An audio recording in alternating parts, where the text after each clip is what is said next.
दाओ दाओ मोदेर गौरव दावो। गुरुदेव ने कभी ये कामना छात्र छात्राओं के उज्जवल भविष्य के लिए की।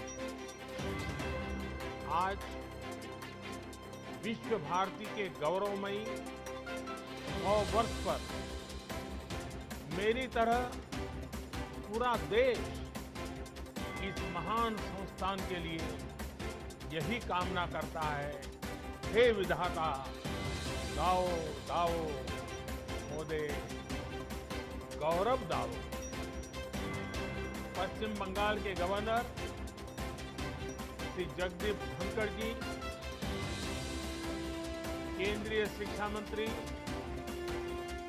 डॉक्टर रमेश पोखरियाल निशंक जी, वाइस चांसलर प्रोफेसर विद्युत चक्रवर्ती जी, प्रोफेसर रजिस्ट्रार, विश्व भारती के सभी शिक्षकगण, छात्र छात्राएं, अलुमनाई, देवी और सज्जनों, विश्व भारती इस विश्वविद्यालय के 100 वर्ष होना प्रत्येक भारतवासी के लिए बहुत ही गर्व की बात है। मेरे लिए भी ये बहुत सुखद है कि आज के दिन इस तपोभूमि का पुण्य स्मरण करने का अवसर मिल रहा है। साथियों, विश्व भारती की 100 वर्ष की यात्रा बहुत विशेष है। विश्व भारती मां भारती के लिए गुरुदेव के चिंतन, दर्शन और परिश्रम का एक साकार अवतार है। भारत के लिए गुरुदेव ने जो स्वप्न देखा था, उस स्वप्न को मूर्त रूप देने के लिए देश को निरंतर ऊर्जा देने वाला ये एक तरह से आराध्य स्थल है। अनेकों विश्व प्रतिष्ठित गीतकार, संगीतकार, कलाकार, साहित्यकार, अर्थशास्त्री, समाजशास्त्री, वैज्ञानिक, अनेकविध प्रतिभाएं देने वाली विश्व भारती नूतन भारत के निर्माण के लिए नित नए प्रयास करती रही। इस संस्था को इस ऊंचाई पर पहुंचने वाले प्रत्येक व्यक्ति को मैं आदरपूर्वक नमन करता हूं, उनका अभिनंदन करता हूं। मुझे खुशी है कि विश्व भारती, श्रीनिकेतन और शांति निकेतन निरंतर उन लक्ष्यों की प्राप्ति का प्रयास कर रहे हैं जो गुरुदेव ने तय किए थे। विश्व भारती इसके द्वारा अनेकों गांवों में विकास के काम, एक प्रकार से ग्रामोदय का काम तो हमेशा से प्रशंसनीय रहे। आपने 2015 में जिस योग डिपार्टमेंट को शुरू किया था, उसकी भी लोकप्रियता तेजी से बढ़ रही है। प्रकृति के साथ मिलकर अध्ययन और जीवन दोनों का साक्षात उदाहरण आपका विश्वविद्यालय परिसर है। आपको भी ये देखकर खुशी होती होगी कि हमारा देश विश्व भारती से निकले संदेश को पूरे विश्व तक पहुंचा रहा है। भारत आज इंटरनेशनल सोलर अलायंस के माध्यम से पर्यावरण संरक्षण के विषय में विश्व के अंदर एक बहुत बड़ी अहम भूमिका निभा रहा है। भारत आज पूरे विश्व में इकलौता बड़ा देश है जो पेरिस एकॉर्ड के पर्यावरण के लक्ष्यों को प्राप्त करने के लिए सही मार्ग पर तेज गति से आगे बढ़ रहा है। साथियों, आज जब हम विश्व भारती विश्वविद्यालय के 100 वर्ष मना रहे हैं तो उन परिस्थितियों को भी याद करना आवश्यक है जो इसकी स्थापना का आधार बनी थी। ये परिस्थितियां सिर्फ अंग्रेजों की गुलामी से ही उपजी हो ऐसा नहीं था। इसके पीछे सैकड़ों वर्षों का अनुभव था, सैकड़ों वर्षों तक चले आंदोलनों की पृष्ठभूमि थी। आज आप विद्वज्जनों के बीच मैं इसकी एक विशेष चर्चा इसलिए कर रहा हूं कि इन बातों पर बहुत कम बात हुई, बहुत कम ध्यान दिया गया है। इसकी चर्चा इसलिए भी आवश्यक है क्योंकि ये सीधे सीधे भारत के स्वतंत्रता आंदोलन और विश्व भारती के लक्ष्यों से जुड़ी है। साथियों, जब हम स्वतंत्रता संग्राम की बात करते हैं तो हमारे मन में सीधे 19वीं और 20वीं सदी का विचार आता है। लेकिन यह भी एक तथ्य है कि इन आंदोलनों की नींव बहुत पहले रखी गई थी। भारत की आजादी के आंदोलन को सदियों पहले से चले आ रहे अनेक आंदोलनों से ऊर्जा मिली थी। भारत की आध्यात्मिक और सांस्कृतिक एकता को भक्ति आंदोलन ने मजबूत करने का काम किया। भक्ति युग में हिंदुस्तान के हर क्षेत्र, हर इलाके, पूर्व, पश्चिम, उत्तर, दक्षिण, हर दिशा में हमारे संतों ने, महंतों ने, आचार्यों ने देश की चेतना को जागरूक रखने का अविरत, अविराम प्रयास किया। अगर दक्षिण की बात करें तो मध्वाचार्य, निम्बकाचार्य, वल्लभाचार्य, रामानुजाचार्य हुए। अगर पश्चिम की तरफ नजर करें तो मीराबाई, एकनाथ, तुकाराम, रामदास, नरसिंह मेहता। अगर उत्तर की तरफ नजर करें तो संत रामानंद, कबीरदास, गोस्वामी तुलसीदास, सूरदास, गुरु नानक देव, संत रैदास, अनगिनत महापुरुष। पूर्व की तरफ देखें, इतने सारे नाम हैं। चैतन्य महाप्रभु और श्रीमद शंकर देव जैसे संतों के विचारों से समाज को ऊर्जा मिलती रही। भक्ति काल के इसी खंड में रसखान, सूरदास, मलिक मोहम्मद जायसी, केशवदास, विद्यापति, न जाने कितने महान व्यक्तित्व हुए जिन्होंने अपनी रचनाओं को और रचनाओं से समाज को सुधारने का भी, आगे बढ़ने का भी और प्रगति का मार्ग दिखाया। भक्ति काल में इन पुण्य आत्माओं ने जन जन के भीतर एकता के साथ खड़े होने का जज्बा पैदा किया। इसके कारण ये आंदोलन हर क्षेत्रीय सीमा से बाहर निकलकर भारत के कोने कोने में पहुंचा। हर पंथ, हर वर्ग, हर जाति के लोग भक्ति के अधिष्ठान पर स्वाभिमान और सांस्कृतिक धरोहर के लिए खड़े हो गए। भक्ति आंदोलन का वो डोर और भक्ति आंदोलन वो डोर थी जिसने सदियों से संघर्षरत भारत को सामूहिक चेतना और आत्मविश्वास से भर दिया।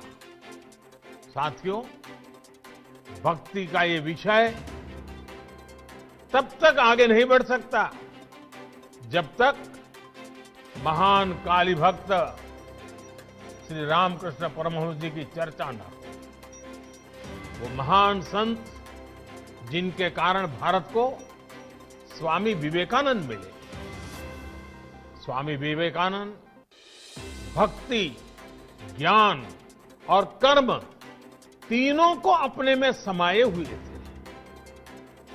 उन्होंने भक्ति का दायरा बढ़ाते हुए हर व्यक्ति में दिव्यता को देखना शुरू किया। उन्होंने व्यक्ति और संस्थान के निर्माण पर बल देते हुए कर्म को भी अभिव्यक्ति दी, प्रेरणा दी। साथियों, भक्ति आंदोलन के सैकड़ों वर्षों के कालखंड के साथ साथ देश में कर्म आंदोलन भी चला। सदियों से भारत के लोग गुलामी और साम्राज्यवाद से लड़ रहे थे।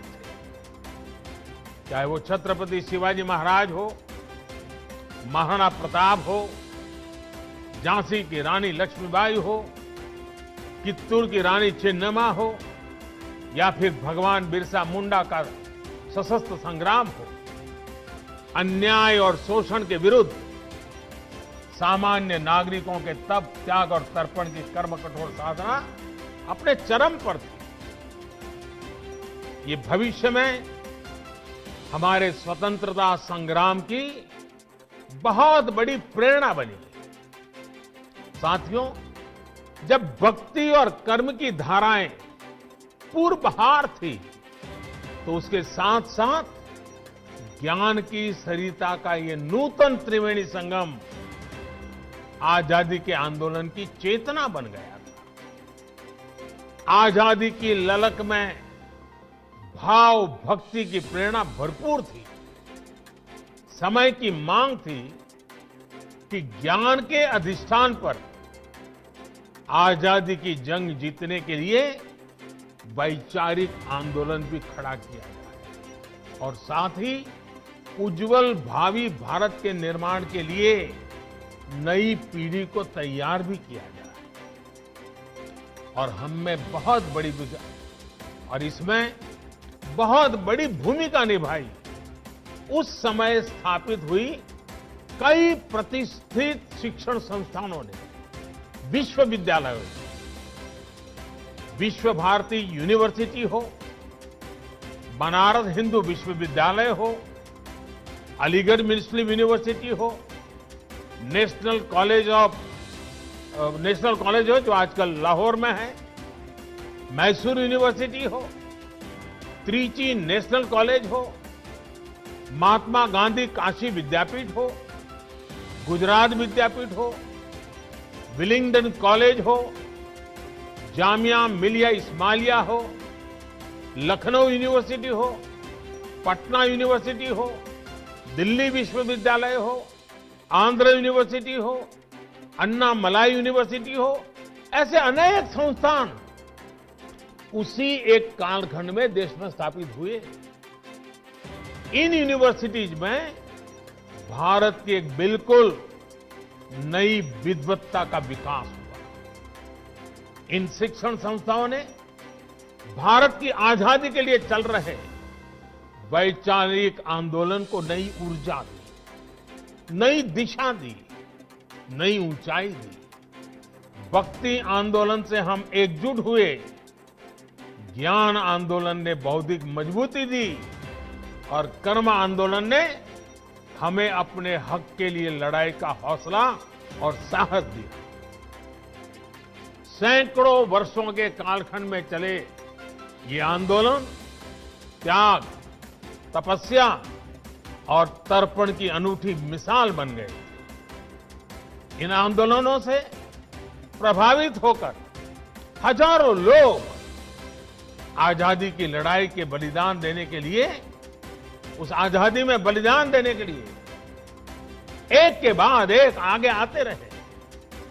साथियों, ज्ञान के इस आंदोलन को गुरुदेव द्वारा स्थापित विश्व भारती विश्वविद्यालय ने नई ऊर्जा दी थी। गुरुदेव ने जिस तरह भारत की संस्कृति से जोड़ते हुए, अपनी परंपराओं से जोड़ते हुए विश्व भारती को जो स्वरूप दिया, उसने राष्ट्रवाद की एक मजबूत पहचान देश के सामने रखी। साथ साथ उन्होंने विश्व बंधुत्व पर भी उतना ही जोर दिया।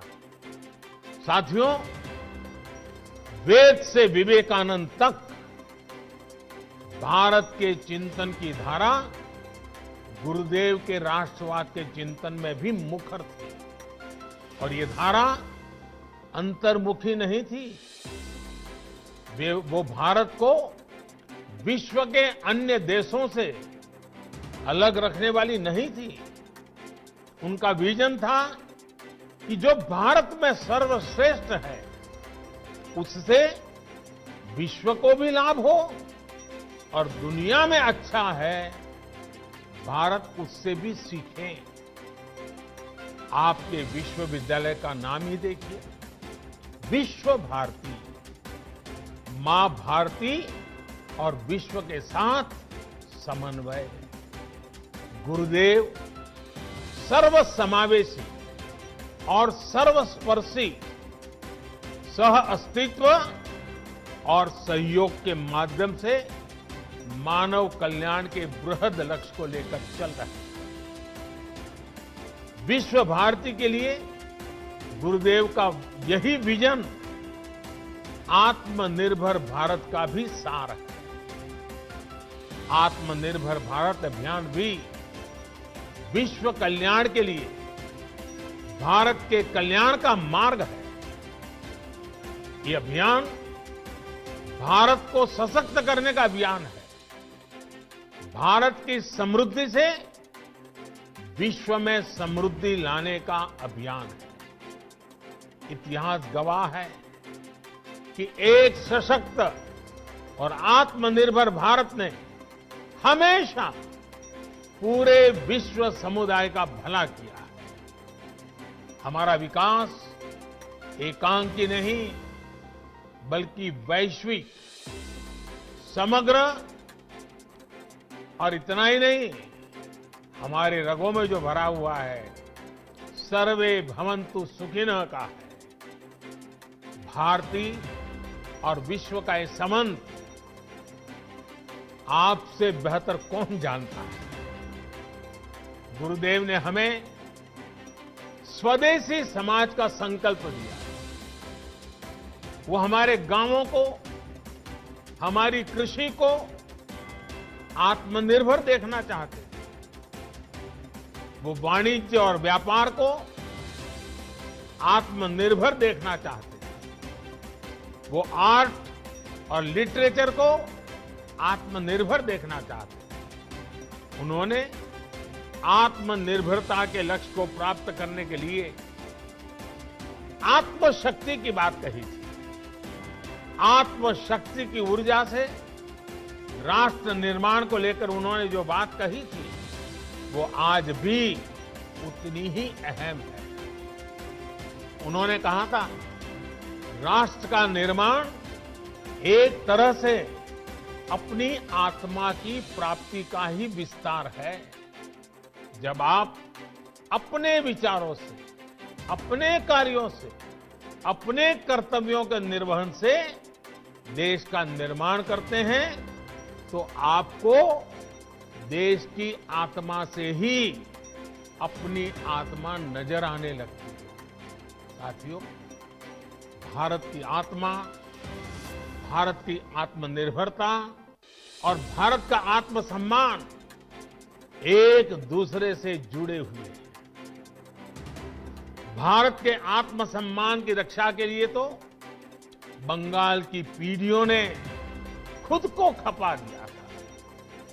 याद कीजिए खुदराम बोस को, सिर्फ 18 साल की उम्र में फांसी चढ़ी। प्रफुल्ल चाकी 19 वर्ष की आयु में शहीद हो गए। बीना दास, जिन्होंने बंगाल की अग्नि कन्या के रूप में जाना जाता है, सिर्फ 21 साल की उम्र में जेल भेज दी गई। प्रीतिलता बेडुडार ने सिर्फ 21 वर्ष की आयु में अपना जीवन न्योछावर कर दिया। ऐसे अनगिनत लोग हैं शायद जिनके नाम इतिहास में भी दर्ज नहीं हुए। इन सभी ने देश के आत्मसम्मान के लिए हंसते हंसते मृत्यु को गले लगा दिया।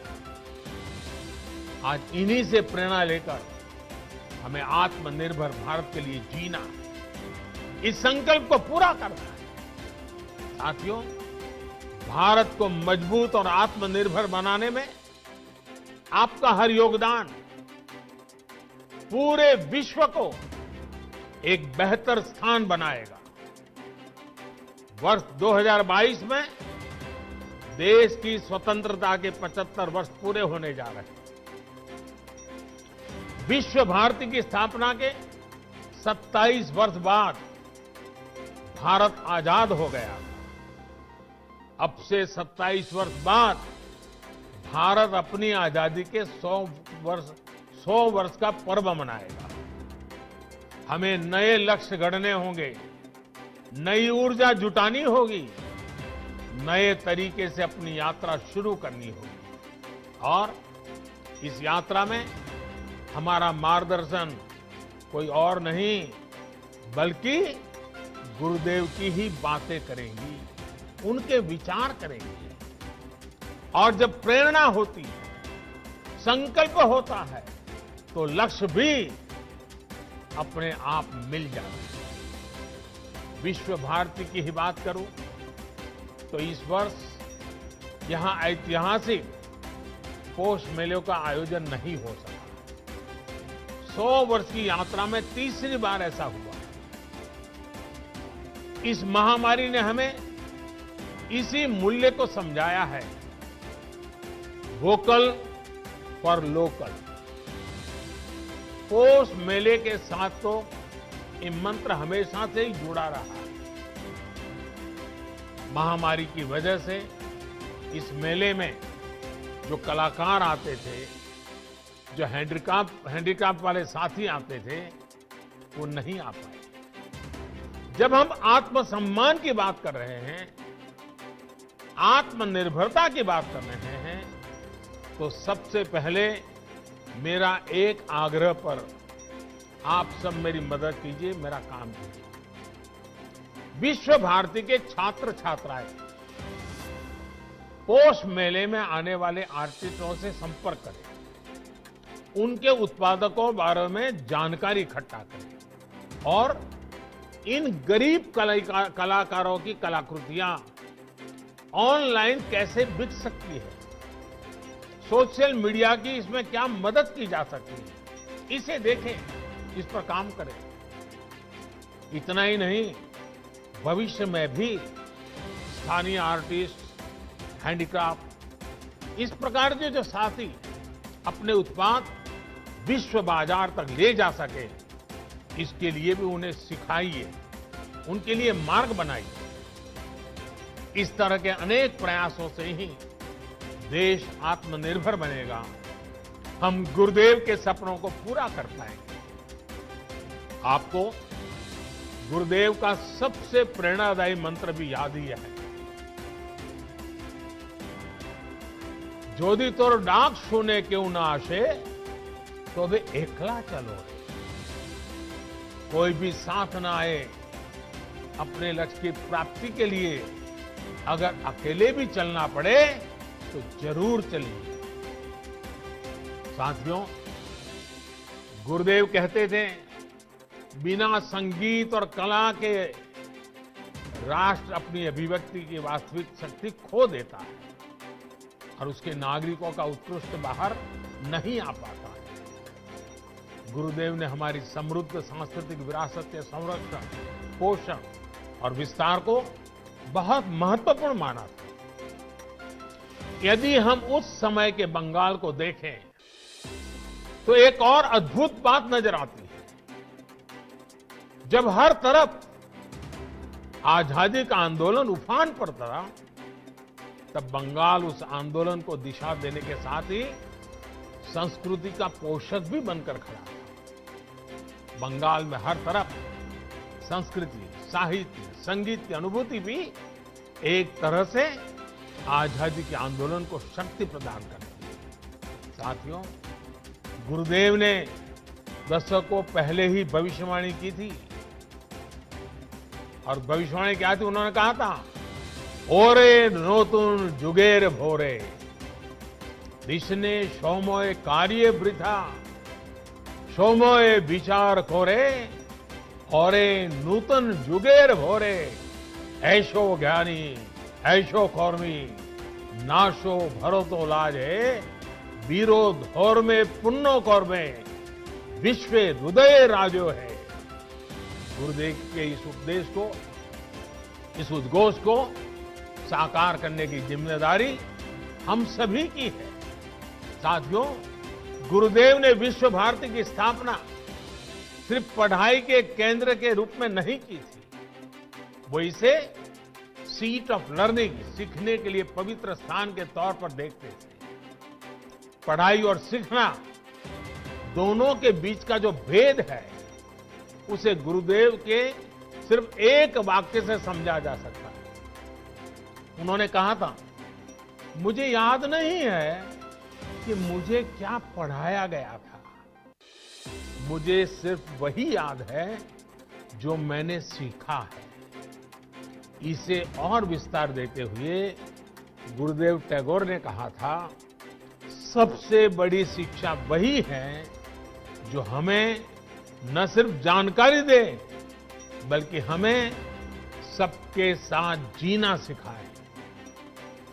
उनका पूरी दुनिया के लिए संदेश था कि हमें नॉलेज को एरियाज में, लिमिट्स में बांधने की कोशिश नहीं करनी चाहिए। उन्होंने यजुर्वेद के मंत्र को विश्व भारती का मंत्र बनाया। यत्र विश्वम भवत्येक नीडम, जहां पूरा विश्व एक नीड बन जाए, घोंसला बन जाए, वो स्थान जहां नित नए अनुसंधान हो, वो स्थान जहां सब साथ मिलकर आगे बढ़े। और जैसे अभी हमारे शिक्षा मंत्री विस्तार से कह रहे थे, गुरुदेव कहते थे, चित्तो जेथा भयम शून्यो, चित्तो जेथा भय शून्यो उच्चो जेथा शील ज्ञान जेथा मुक्तो। यानी हम एक ऐसी व्यवस्था खड़ी करें जहां हमारे मन में कोई डर ना हो, हमारा सर ऊंचा हो और ज्ञान बंधनों से मुक्त हो। आज देश राष्ट्रीय शिक्षा नीति के माध्यम से इस उद्देश्य को पूरा करने का भी प्रयास कर रहा है। इस शिक्षा नीति को लागू करने में विश्व भारती की बड़ी भूमिका है।